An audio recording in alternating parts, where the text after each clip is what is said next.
എല്ലാവർക്കും ആത്മനമസ്കാരം. ശ്രീമൻ നാരായണീയം ദശകം 19 പ്രചേതസ്സുകളുടെ കഥ.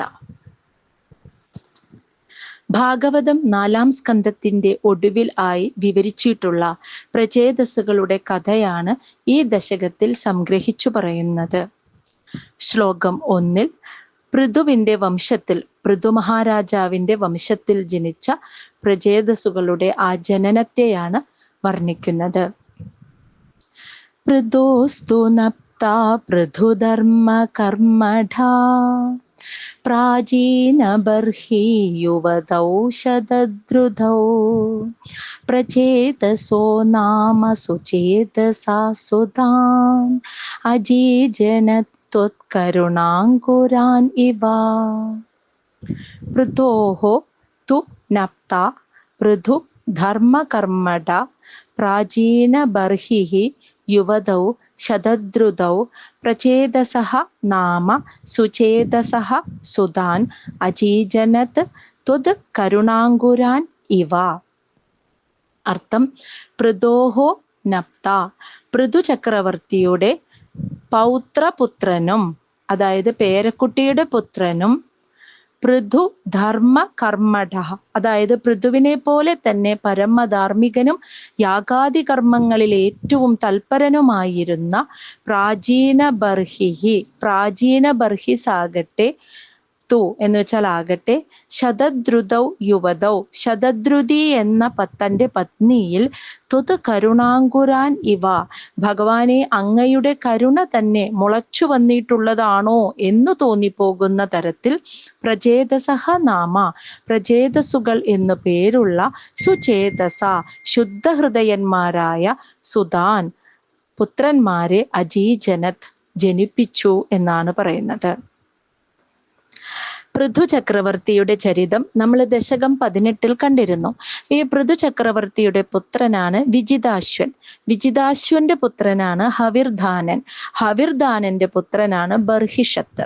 അതാണ് പൃഥുവിന്റെ പേരക്കുട്ടിയുടെ പുത്രനാണ് ബർഹിഷത്ത് എന്ന് പറയാൻ കാരണം. പൃഥുവിനെ പോലെ തന്നെ വളരെ വളരെ യാഗങ്ങൾ ചെയ്തതിന്റെ ഫലമായി ബർഹിഷത്തിന് പ്രാചീന ബർഹിസ് എന്നൊരു പേരുണ്ടായി. അതിന് കാരണം ഒരുപാട് യാഗങ്ങൾ അദ്ദേഹം നടത്തി. ഈ കിഴക്കോട്ട് തല വരുമാറ്, ബർഹിസ് എന്ന് വെച്ചാൽ ദർഭപ്പുല്ലുകളെ, ഈ ദർഭപ്പുല്ലുകളെ ഭൂമിയിൽ മുഴുവൻ വിരിച്ചവൻ എന്നാണ് പ്രാചീന ബർഹിസ് എന്ന നാമത്തിന് അർത്ഥം. കിഴക്കോട്ട് തല വരുന്ന പോലെ നിറയെ ദർഭപ്പുല്ലുകളെ ഭൂമിയിൽ മുഴുവൻ വിരിച്ചവൻ, അതാണ് പ്രാചീന ബർഹിസ് എന്ന നാമത്തിനർത്ഥം. ബർഹിസിന്, ബർഹിഷത്തിന് ആ നാമം വരാനുള്ള കാരണം അദ്ദേഹം നിരവധി യാഗങ്ങൾ നടത്തി. ഈ യാഗങ്ങൾ നടത്തുന്ന വേദിയിൽ വേദി മുഴുവനും ദർഭപ്പുല്ല് കിഴക്കോട്ട് തലയാക്കി വിരിക്കേണ്ടതുണ്ട്. ദർഭപ്പുല്ല് വിരിക്കും യാഗം നടത്തുന്ന സ്ഥലത്ത്, ആ വേദിയിൽ അത് കിഴക്കോട്ട് തലയായിട്ടാണ് ദർഭപ്പുല്ല് വിരിക്കുന്നത്. അങ്ങനെ ഒരുപാട് യാഗങ്ങൾ നടത്തിയപ്പോൾ അങ്ങനെ ഭൂമി മുഴുവൻ ദർഭ വിരിച്ചവൻ എന്നർത്ഥത്തിൽ പ്രാചീന ബർഹിസ് എന്ന നാമം ബർഹിഷത്തിന് വന്നു. ഈ ബർഹിഷത്ത് സമുദ്രപുത്രിയായ ശതദ്രുതിയെ ആണ് വിവാഹം കഴിച്ചത്. അങ്ങനെ പ്രാചീന ബർഹിഷസിന്റെ ധർമ്മപത്നി ശതദ്രുതിയായി മാറി. ആ ശതദ്രുതിയിൽ അദ്ദേഹത്തിന് 10 പുത്രന്മാർ ജനിച്ചു. എല്ലാവർക്കും പ്രചേതസ് എന്ന് തന്നെയാണ് പേര്. ഭഗവാന്റെ കാരുണ്യം തന്നെ രൂപമെടുത്തു വന്നതാണോ എന്ന് തോന്നും അവരെ കണ്ടാൽ. ഈ 10 പുത്രന്മാരെ അഥവാ പ്രചേതസ്സുകളെ കണ്ടാൽ ഭഗവത് കാരുണ്യം തന്നെ ഒരു സ്വരൂപമെടുത്തു വന്നതാണോ എന്ന് തോന്നും എന്നാണ് പറയുന്നത്. അതായത് ഭഗവത് കാരുണ്യത്താൽ ലഭിച്ച സത്പുത്രന്മാരായിരുന്നു അവരെന്ന് സാരം. ശ്ലോകം 2 അച്ഛൻ്റെ, അതായത് പ്രാചീന ബർഹിസിന്റെ നിയോഗമനുസരിച്ച് തപസ്സിന് പുറപ്പെട്ട പ്രചേതസ്സുകൾ പടിഞ്ഞാറേ കടൽക്കരയിൽ എത്തിയപ്പോൾ അവിടെ ഒരു പൊയ്ക കാണുന്നു. അതാണ് ഈ ഒരു ശ്ലോകം 2 വിവരിക്കുന്നത്. പിതു ശുശ്രൂഷാ നിരതസ്യ ശാസനാത് ഭവത്തപസ്യാഭിരതാദശാഭിധേ പയോനിധിം പശ്ചിമമേത്യ തത്തടേ സരോവരം സന്തദൃശൂർമനോഹരം.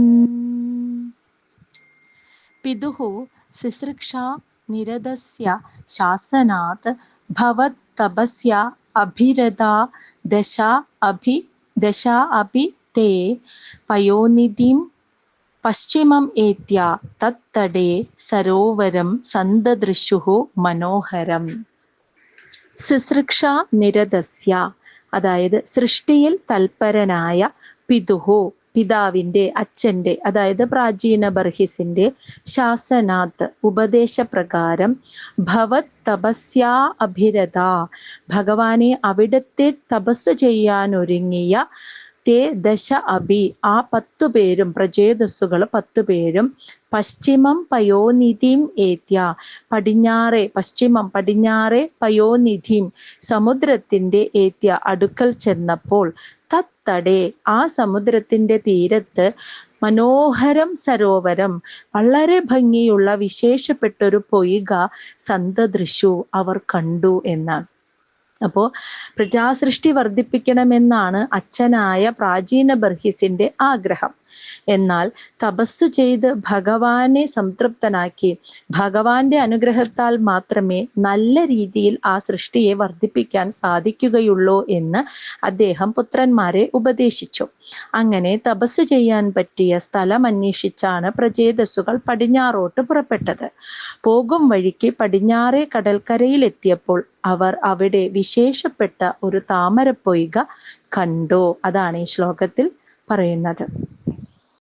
ശ്ലോകം 3 ആ പൊയ്കയുടെ സമീപത്ത് ശ്രീ പരമേശ്വരൻ വന്നിട്ട് ഭഗവാനെ കുറിച്ചുള്ള ഒരു സ്തോത്രം പ്രചേതസ്സുകൾക്ക് ഉപദേശിച്ചു കൊടുക്കുന്നതിനെ കുറിച്ചാണ് പറയുന്നത്. ശ്ലോകം 3 തദാ ഭവത്തീർത്ഥമിദം സമാഗതോ ഭവോ ഭവത്സേവകദർശനാദൃതാ പ്രകാശമാസാദ്യ പുര പ്രചേതസാ ഉപാദിശദ്ഭക്തതമസ്തവസ്തവം. തഥാ ഭവത്തീർത്ഥം ഇദം സമാഗതഃ ഭവഃ ഭവത്സേവകദർശന ആദൃതഃ പ്രകാശം ആസാദ്യ പുരഃ പ്രചേതസാ ഉപാദിശത് ഭക്തതമഃ തവ സ്തവം. തഥാ അപ്പോൾ ഭവത് സേവക ഭഗവാനെ അവിടുത്തെ ഭക്തന്മാരായ ആ പ്രചേതസ്സുകളെ ദർശന ആദൃത കാണുവാൻ വേണ്ടി ഭക്തതമഃ പരമഭക്തനായ ഭവഃ ശ്രീ പരമേശ്വരൻ ഇദം ഭവത് തീർത്ഥം ഭഗവാനെ അവിടുത്തെ തീർത്ഥമായ ആ പൊയ്കയുടെ അടുത്തേക്ക് സമാഗതഃ വന്നു ചേർന്നു. പ്രചേതസാം പുരഃ പ്രചേതസ്സുകളുടെ മുമ്പിൽ പ്രകാശം ആസാദ്യ പ്രത്യക്ഷപ്പെട്ടു. തവ നിന്തിരുവടിയുടെ സ്തവം ആ സ്തോത്രം ഉപാദിശത് പ്രചേതസ്സുകൾക്ക് ഭഗവാൻ പരമേശ്വരൻ ഉപദേശിച്ചു കൊടുക്കുകയും ചെയ്തു എന്നാണ് പറയുന്നത്. ശ്രീ പരമേശ്വരൻ മഹാവിഷ്ണുവിൻ്റെ പരമഭക്തനാണ്. പ്രചേതസ്സുകളും ഭക്തന്മാരാണ്. ആയതുകൊണ്ട് ഭക്തന്മാർക്ക് മറ്റു ഭക്തന്മാരെ കാണാൻ ആഗ്രഹമുണ്ടാകുന്നത് സ്വാഭാവികമാണല്ലോ. അതുകൊണ്ട് പ്രചേതസ്സുകളെ കാണാൻ ആഗ്രഹിച്ച് ശ്രീ പരമേശ്വരൻ അവിടെ ചെന്നു. ഭഗവാനെ ഭജിക്കുവാനുള്ള ഒരു വിശിഷ്ടമായ സ്തോത്രം പ്രചേതസ്സുകൾക്ക് ഉപദേശിച്ചു കൊടുക്കുകയും ചെയ്തു എന്നാണ് പറയുന്നത്. ഇവിടെ ഭഗവാനെ അവിടുത്തെ ഈ തീർത്ഥത്തിലേക്ക് എന്നു പറഞ്ഞതുകൊണ്ട് പ്രചേതസ്സുകൾ പടിഞ്ഞാറേ സമുദ്രക്കരയിൽ കണ്ട ആ സരസ്, ആ പൊയ്ക എന്ന് പറയുന്നത് ഗുരുവായൂർ ക്ഷേത്രത്തിന്റെ തൊട്ടുവടക്കുള്ള തീർത്ഥകുളമാണെന്ന് പറയപ്പെടുന്നു. എന്നാൽ ഭാഗവതത്തിൽ ഇങ്ങനെ സൂചിപ്പിച്ചിട്ടില്ല. പക്ഷേ ഗുരുവായൂർ പുര മാഹാത്മ്യത്തിൽ അത് വ്യക്തമായിട്ട് പരാമർശിക്കുന്നുണ്ട്. പ്രചേതസ്സുകൾ കണ്ട ആ പൊയ്ക ഗുരുവായൂർ ക്ഷേത്രത്തിന്റെ തൊട്ടുവടക്കുള്ള തീർത്ഥകുളമാണെന്നാണ് പറയുന്നത്. രുദ്രഗീതം എന്ന ആ സ്തോത്രം, അതായത് മഹാദേവൻ പ്രചേതസ്സുകൾക്ക് ഉപദേശിച്ചു കൊടുത്ത ആ സ്തോത്രമാണ് രുദ്രഗീതം എന്ന പേരിൽ അറിയപ്പെടുന്നത്. അങ്ങനെയുള്ള ആ സ്തോത്രം പ്രചേതസ്സുകൾക്ക് ഉപദേശിച്ചു കൊടുത്ത ശ്രീ പരമേശ്വരൻ മമ്മിയൂർ ക്ഷേത്രത്തിൽ സ്ഥിതി ചെയ്യുകയും ചെയ്യുന്നു. അങ്ങനെയാണ് ഇവിടെ ഗുരുവായൂർ പുര മഹാത്മ്യത്തിൽ പരാമർശിക്കപ്പെടുന്നത്. ശ്ലോകം 4 ശ്രീ പരമേശ്വരൻ ഉപദേശിച്ചു കൊടുത്ത ആ രുദ്രഗീതം ജപിച്ചുകൊണ്ട് പ്രചേതസ്സുകൾ 10,000 സംവത്സരം ഭഗവാനെ ഭജിച്ചു എന്നാണ് ഈ ശ്ലോകത്തിൽ പറയുന്നത്. സ്തവം ജബന്തസ്തമമീ ജലാന്തരേ ഭവന്തമാസേ വിശദായുധം സമാഹ ഭവത്സുഖാസ്വാദരസാദമീഷ്വിയാൻ ബഭൂവ കാലോ ധ്രുവവത് ന ശീഘ്രതാ.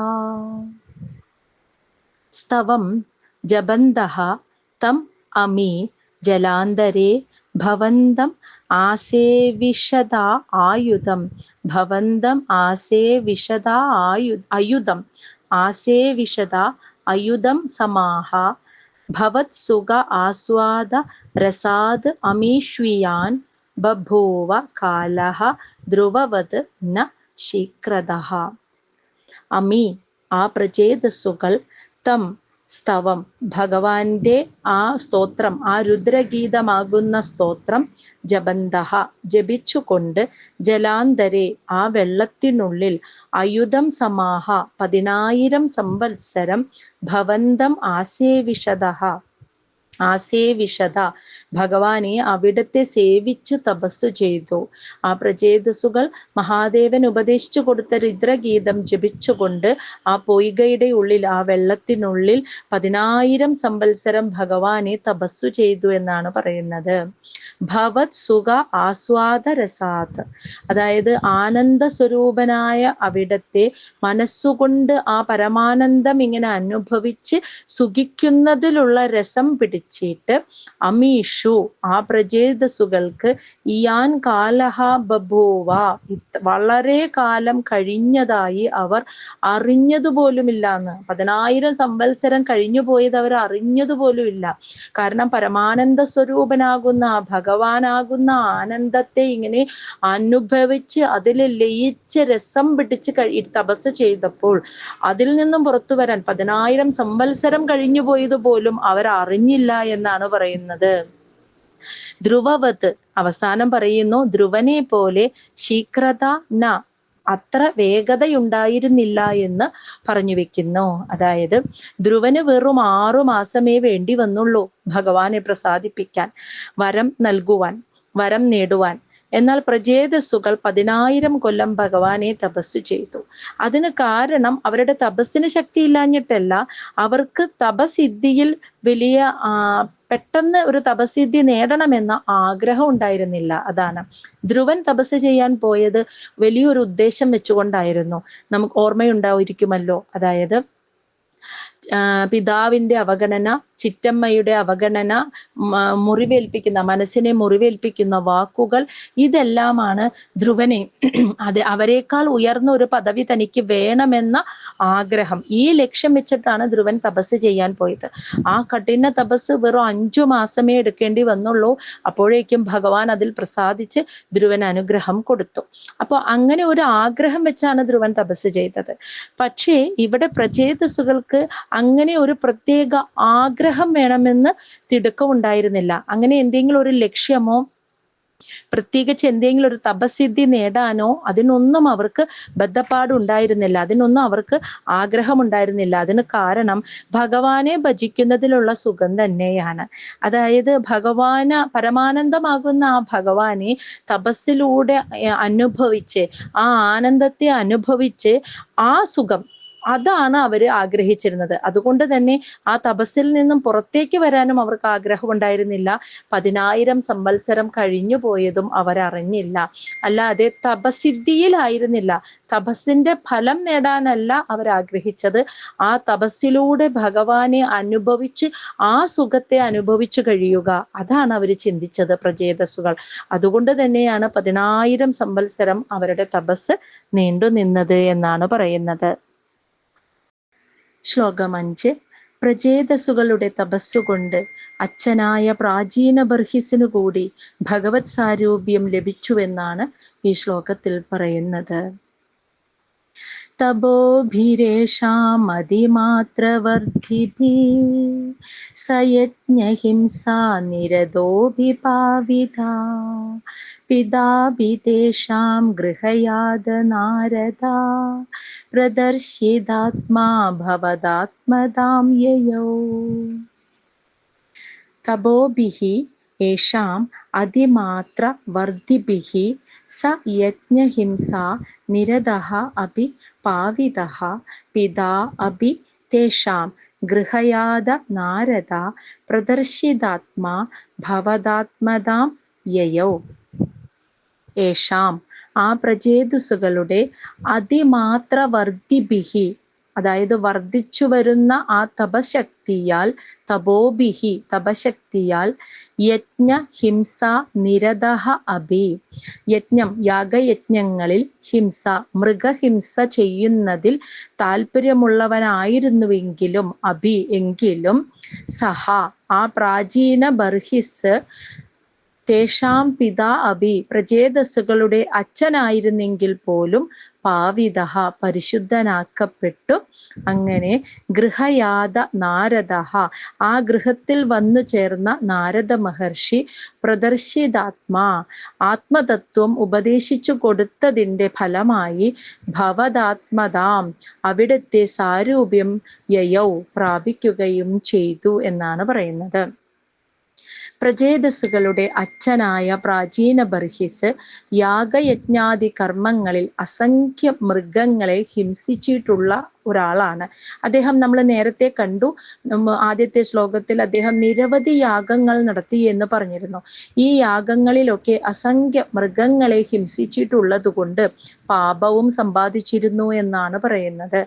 ആ പാപമെല്ലാം മക്കളായ പ്രചേതസ്സുകളുടെ തപശക്തി നിമിത്തം തീർന്ന് ശുദ്ധീകരിക്കപ്പെട്ടു. അപ്പോൾ അങ്ങനെ ശുദ്ധീകരിക്കപ്പെട്ട മനസ്സോടുകൂടി നിൽക്കുന്ന